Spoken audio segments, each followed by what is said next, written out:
Previously on Alan Wake, Alice has been kidnapped. Alan, please help me. Alice? You'll do exactly what I say if you ever want to see your wife again. I can't tell anyone except my agent Barry. Damn it, Barry, they'll kill her! You're my best friend, and I'm worried that you're not right in the head. The ransom is a manuscript I supposedly wrote that's coming true before my eyes. It happened just the way it was on that page. So dark. I have found only a few scattered pages. I want the entire manuscript. The deadline is in 2 days. I found Mr. Wake's pages. Good girl. How the hell did she get her hands on the manuscript anyway? I don't know. She's resourceful. I told you you were too hard on her. Listen, I found out all sorts of interesting stuff while I was digging around. Yeah. Mr. Wake, it's Sheriff Breaker. We have an FBI agent here, Agent Nightingale. FBI? He's anxious to see you. You'd better come to the station. Okay, I'll be right over, Sheriff. Let's make this quick, huh? Help you folks? Name's Randolph. I'm the manager. We're looking for Rose. Works as a waitress down at the diner. Rose, sure. Nice girl. Who wants to know? I'm Alan Wake. The writer, huh? I heard on the radio you were visiting. Well, I'll show you her trailer. That Rose, she's a nice girl. Always pays her rent on time.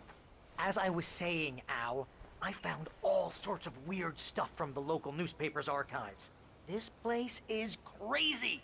Disappearances, mysterious deaths, urban legends come true, and get this, most of this stuff takes place around Cauldron Lake. Well, you ain't wrong, mister. The Indians thought the lake was a doorway to the underworld. I'm the God-fearing type myself. I don't hold with that sort of thing. Yeah, okay. Anyway, there was an island there owned by a guy called Thomas Zane.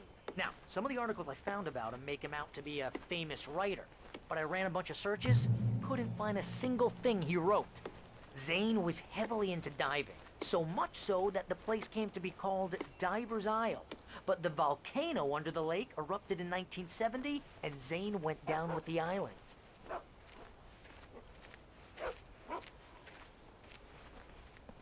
Yeah, how about that? It was there in the morning, as if it had fallen from the sky. But it would take a tornado to lift something like that. We're damn lucky it didn't crush any of the trailers.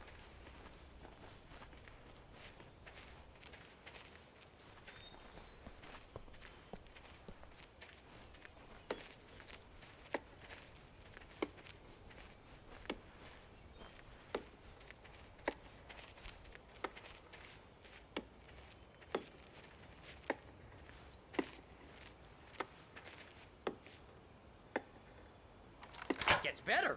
A local girl, Barbara Jagger, drowned in Cauldron Lake just a week earlier. They were lovers. Sure, Jagger's a local spook story. The Scratching Hag comes for you in the dark. Childish stuff like that. Anyway, Al, I'm just getting to the best part. All of the articles about this stuff were written by Cynthia Weaver. I asked around, and she's that crazy bag lady you met. What, the lamp lady? She can be a little loopy, but she's not homeless or anything. Yeah, anyway, she knew both Jagger and Zane before they both died, and she had some kind of a breakdown.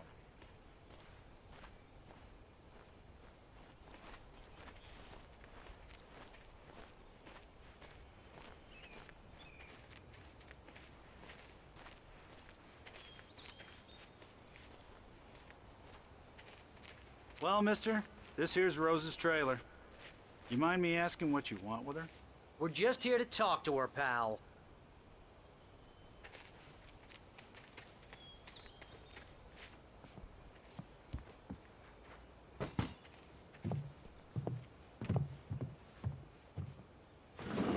Welcome to... Oh dear, Mr. Wake. I'm so glad you're here. Rose, you have my manuscript? Oh. Oh yes. Yes. Please, come in. Hey, this is really good. Rose, Yes, my manuscript. I really need it. I understand. I know what you need. A muse to inspire you. Oh, for Barry. She doesn't have anything. Yeah, hey, Al? Al, what's... Oh... Barry! What? What?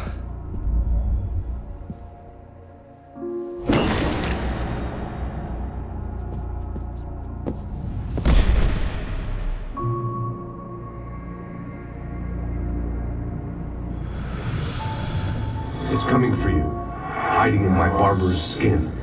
I'm too weak to stop it. You must turn the lights on.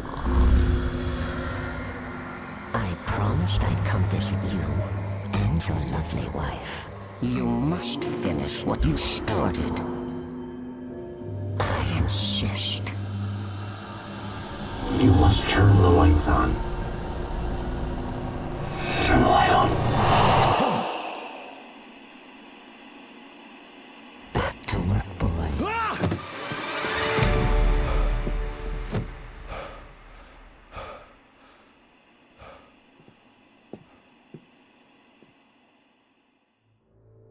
I felt nauseous, hungover. Only anger kept me going. I can't tell reality from dream anymore, but it seems I have an imaginary editor to help me. She's an old woman in a funeral dress.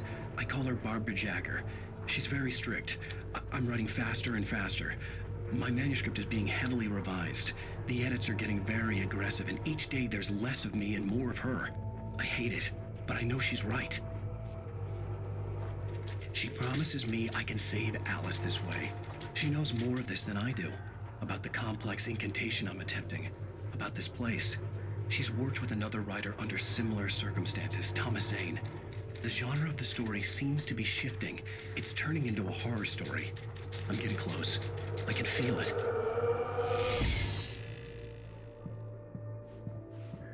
Rose took a day from me. I had less than 12 hours left to meet the kidnapper. All I could do was get Barry into the car, work something out once I got on the road. Welcome to the Oh Dear Diner. What can I get you today? Coffee? I couldn't work up much hate for Rose. Something had used her to get to me and left its mark. My gun and flashlight were gone. I'd have to find a way to get Barry into the car as quickly as possible. There was no time to waste.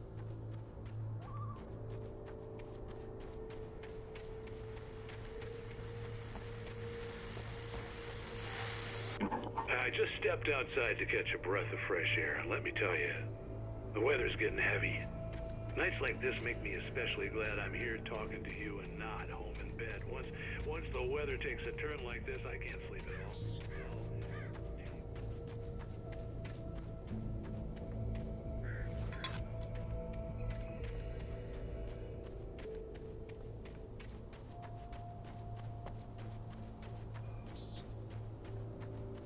Oh, you're gonna get it now.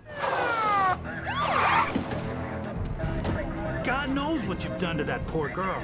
This is Agent Nightingale, FBI! Get him up, Hemingway! You're under arrest! You move a muscle, I'll unload right in your goddamn face! Stay right where you are, Spillane!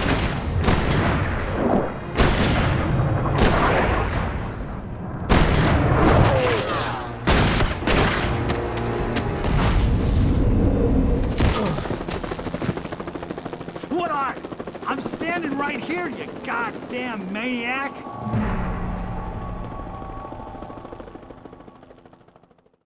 I hated to leave Barry behind, but there was no way I'd miss my appointment with the kidnapper. Give it up, Mr. Wake! Come on!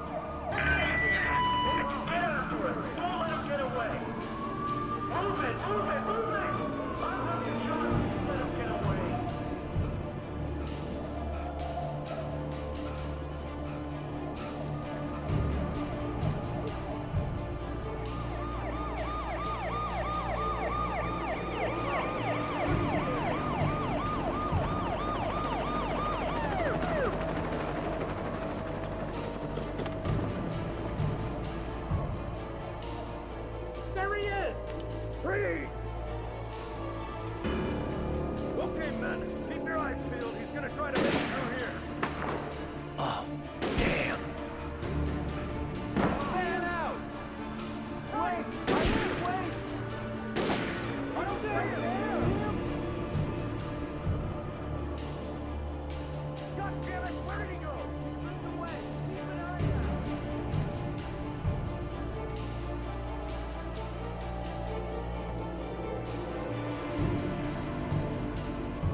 Stay sharp. This way. Over here. Hey, who's there?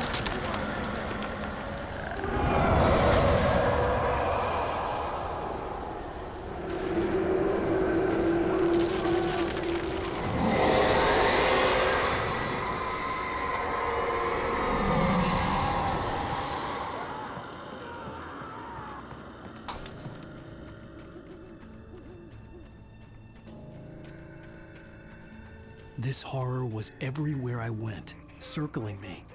The cops didn't stand a chance. They were after a writer, not a monster. Wait, are you seriously telling me that geek writer just took out my deputies? Are you kidding? I mean, have you seen this guy? He wears a tweed jacket. Over. He's the guy we're chasing. If it's not him, who then? Bigfoot? Over. I don't know yet, but I'm not in the...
This is James. Mulligan, Thornton, come in. Over. Thornton here. James, we got both Wheeler and Rose in custody. They didn't put up a fight or anything. Why, they were... Hey, Mulligan, what are you doing? Come on! Sit down and give me that. James, Mulligan here. Over. Go ahead, Mulligan. Over. We got Wheeler and Rose here. Wheeler's drunk or hopped up on something. Speaking of which, that Fed had a pretty distinctive whip load of scotch about it.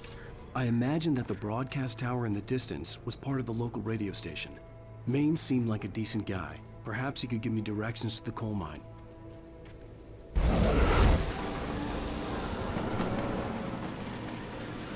Unnatural shadows clung to the gate. The darkness that was after me was trying to stop me.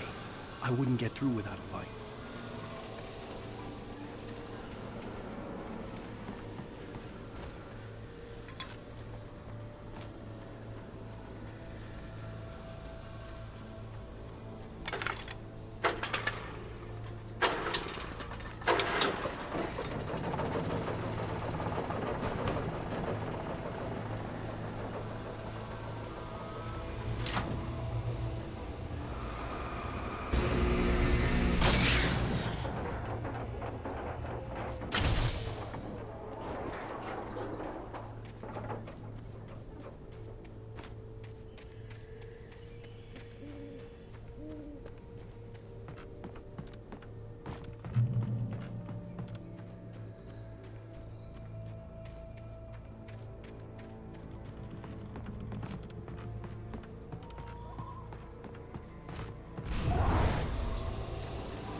It took me a moment to recognize the flashbang grenades.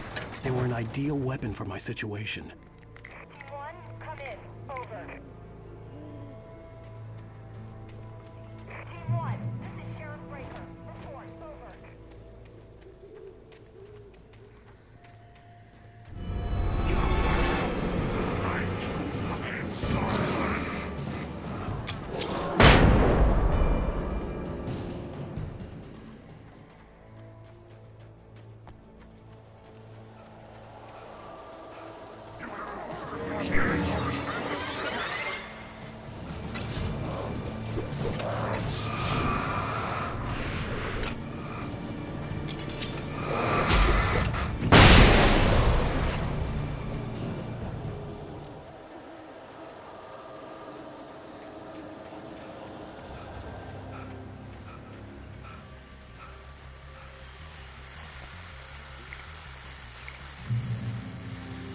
And here's another call. You're on KBFFM with Pat Maine. It's Milt Peabody, Pat. What's on your mind, Milt? Well, I live near the trailer park, Pat, and there's a big ruckus going on over there. Well, that's just up the road from me, too. What's going on, do you know? I don't know, but there's a bunch of police cars there. And I think I heard some gunshots.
I hope Maine could lend me a car to get to the coal mine.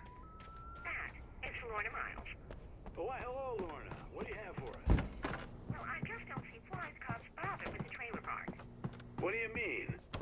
It's a trailer park. Of course you're going to have trouble in a place like that. I mean, what do you expect? The sheriff should be helping us normal citizens instead of wasting resources on those people. Well... Let the trash sort themselves out. I'm sorry, but my granddaddy settled in Bright Falls in 1911. Well, thank you very much for that compassionate viewpoint, Lorna. Oh, here's a little surprise. The famous writer Alan Wake just walked in. Folks, I'm going to see if I can talk him into an interview. Come on in, Mr. Wake. Oh, I'm so glad you could find the time to do this, Mr. Wake.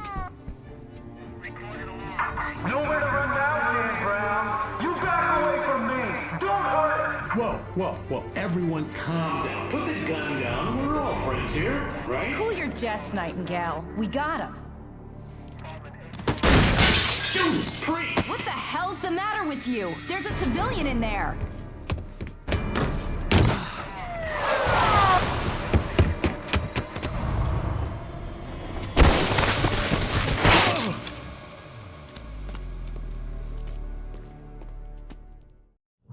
get you yet, even if it kills me. You hear me? You hear me, H.P. Lovecraft? I had fallen off so many cliffs it was ridiculous. That's what you get for naming a book The Sudden Stop. It was probably good I hadn't had the chance to tell Maine where I was going. I'd have to lose the cops and find my own way to the mine.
There was no sensible reason for the power company work lights to be here. It was almost as if they'd been left for someone like me to use.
Hello?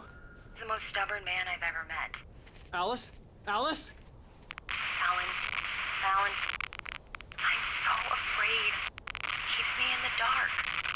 Please help me. I look at you, Alan, and it's not you. Something else. Looking out from behind your eyes. Alice, I'm here. I'm so alone here. It's all gonna go to hell. You need to be careful. Cooperate. The connection had been terrible, but that wasn't the only thing that hadn't been right with the call. She sounded wrong somehow, but she had called me. I could see a railway bridge up ahead, and a warehouse of some sort on the opposite shore. I hoped I could find a car from there.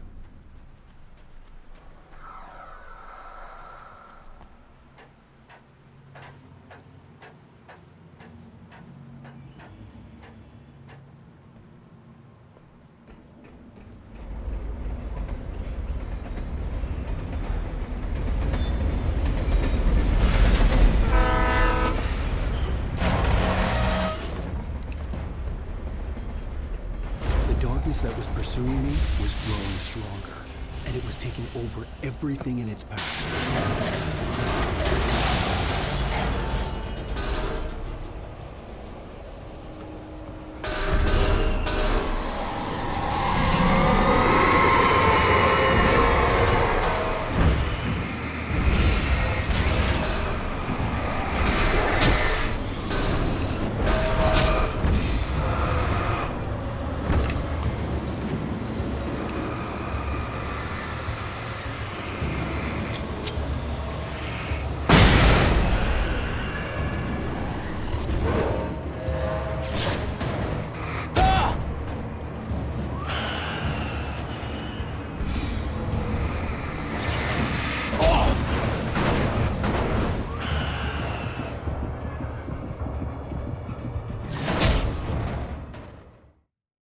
Some sort on the opposite shore. I hoped I could find a car from there.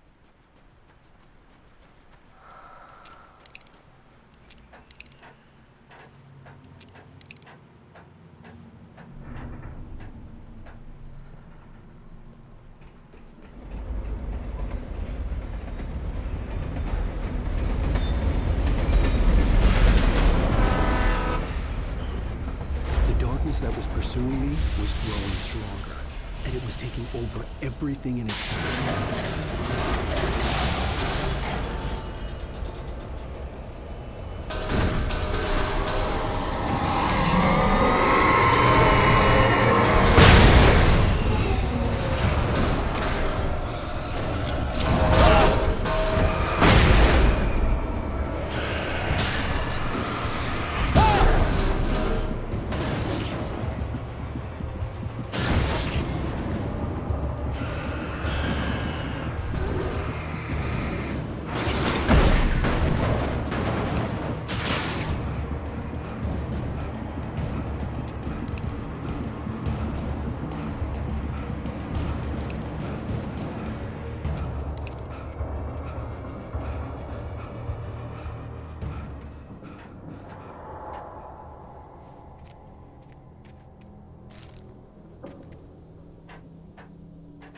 As a teenager, just starting to get interested in writing, Stephen King had been a source of inspiration to me. I thought about all the inanimate objects that had come to life in his books. No one is safe in a good horror story. Certainly not the protagonist. That's what makes them fun. This was anything but. The darkness could possess anything, and it was getting closer.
take the facts of our existence for granted, unaware that they are merely a thin veneer of desperate self-delusion, covering a vast cosmos of madness and horror.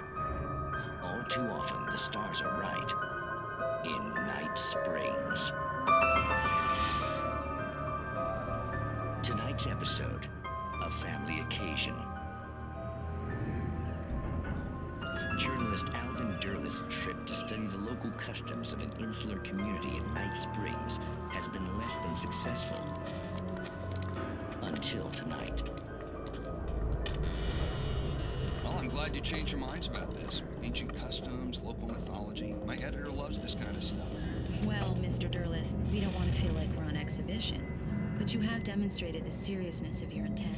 Oh, I am serious. Really, just do your thing. I'll stay out of your way and observe. Actually, I thought you could assist us. I'm afraid we are a man short. It would provide you with an intimate perspective. Could I really? Of course, Mr. Derleth. Well, I guess that's the least What would I have to do?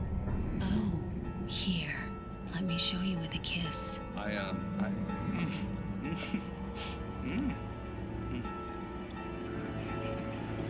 What did you...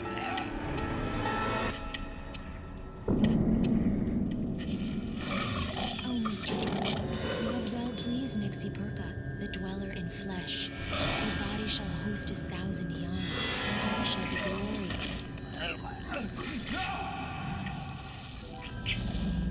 Shh, darling, be calm. Shh. Alvin Derleth learned a harsh lesson. If you go looking for mythology, it may come looking for you. And such quests always bear fruit. In Night Springs.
Never been this glad to see the sunrise. I had a couple of hours to get to the coal mine.